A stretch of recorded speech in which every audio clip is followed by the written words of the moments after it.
1,000 miles away across India has the poverty and the misery. It seems to get in the world news only when it sets a record for disaster, as it did last fall with the tidal wave that killed 200,000 people. Now West Pakistan, which also has most of the army, is trying to crush the revolt. There are reports of many casualties in Dhaka and other East Pakistan cities.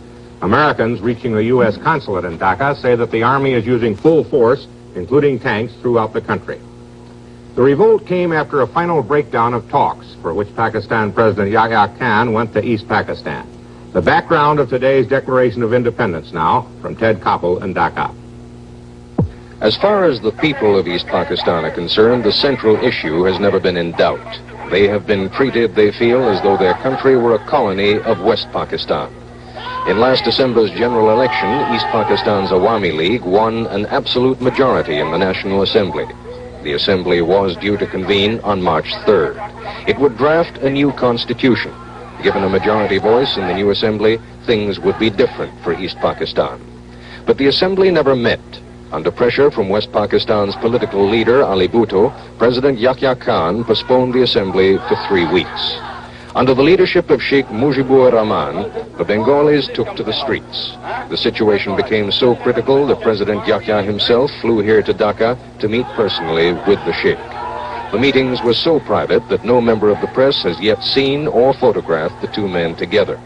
Finally, the third protagonist was summoned from Karachi. Ali Bhutto arrived in Dhaka surrounded by machine gun-toting bodyguards. The hotel where he stayed became an armed camp, cordoned off by the army. The precautions were necessary. In a competition for the most hated man in East Pakistan, Ali Bhutto would win in a walk.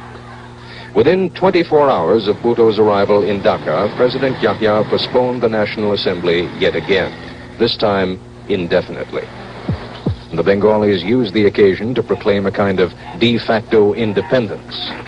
To the crack of a 1.5-gun salute, a rifle and what looked to be a Luger pistol, student groups hoisted the new Bangladesh flag before a crowd of some 10,000 people.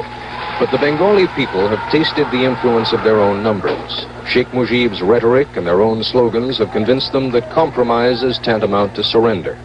This is Ted Koppel, ABC News, Dhaka.